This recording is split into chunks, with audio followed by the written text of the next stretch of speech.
There's a new USA Today report that says about three-fourths of Americans fear outliving their savings more than they fear death. And that's kind of a stunning number. Eric Heckman is here to fill us in on what could be driving these fears. So, Eric, why has this fear become so powerful for so many people?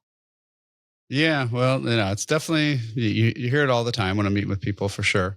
And, once upon a time, people had pensions, right? And those are pretty much gone unless you work for government or, sometimes education and stuff. So, yeah, I mean, besides that, it's just, people are living longer and it's all on you. Used to be have the pension manager would run that money.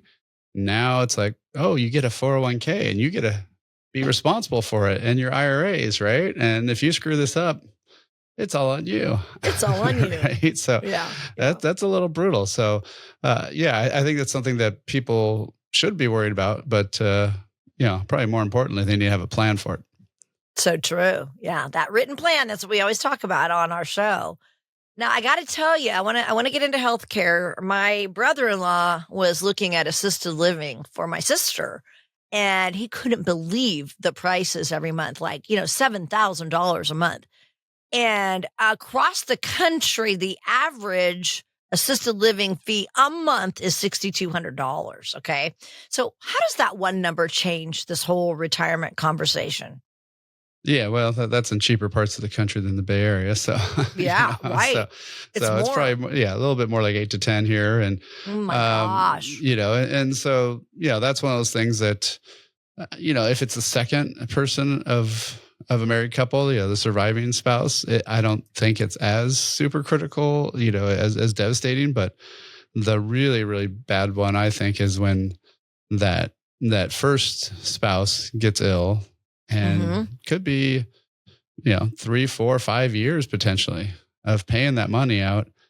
And then that healthy spouse may live another 15, 20, 25 years after that. And if they've lost, $300,000, $400,000, $500,000 in that first, few years of retirement, that's one of those things where you have to really go, okay, well, what are we, how's that other person going to, be able to get by? And that's when the fear of running out of money is going to be really high.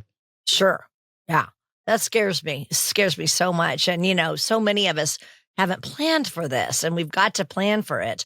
Another major source of fear, of course, is Social Security. We talk about this a lot. If Congress doesn't do anything, then retirees could potentially face about a 30%, or I should say 1/3 cut in monthly benefits by 2032. So what should people do with that information right now, Eric? Yeah, no, that one's pretty scary because this number hasn't really changed since I got into the business 30 years ago. It's always been around, the early 2030s, as high as 2035, I think. But, it's not an investment problem. It's not anything type of problem. It's just a demographics. There are too many people retiring for how many people work. And so, yes, it's something we've all known. And our elected leaders don't care about doing much of anything. And some even say they don't even care about the Americans' financial situation. So it's crazy that we're just kind of heading down this path. And, it used to sound like a long time from now, I should say. Right. And we're talking 6, 7, 8 years, so, right. So depending on which numbers you're using, this thing is right around the corner and it's going to have to be an emergency fix. So who knows what they're going to do? I mean, theoretically, they shouldn't take people's money who's about to retire or are retired, but there may be a point where it gets the no other choice and they might have to. So, again, that's something where it doesn't mean necessarily turn it on now, but if you're close to it, you might think about it. But, I think the bigger thing is, how are you going to make up that other money? And, what have you done? Have you built that income plan? Do you know how you're going to get that money? Are you just totally self-insuring for long-term care, or have you set aside some of those dollars to double or triple for long-term care for you? There's lots of options out there, but it's just really always comes down to that 4-letter word, plan. And, you got to have that plan. So that's one of the things that we do here at Heckman Financials. We help people get that plan. So one thing we've set up is a really cool digital toolbox that has some stuff like, will my money last as long as I do? Social Security timing decision, both items we just talked about. Copy of my book, Worry Less Wealth, and even a way to set a time to talk with us here at Team Heckman. So all you got to do is text word toolbox to 800-454-1184. Again, text word toolbox, 800-454-1184, or click the link below. So, Eric, one thing people could consider is delaying Social Security. And I want to know what you think. Is that really a good idea? It sometimes can be. It depends on your situation. But obviously, right now, we've got the unique problem of it being close to running out of money, or having not running out of money, but having a benefit cut, right? Mm-hmm. And and so that's one of the issues there. And but I think the more important one is really running it inside a customized income plan for your specific situation, and having taxes, having inflation, everything, your exact spending in there.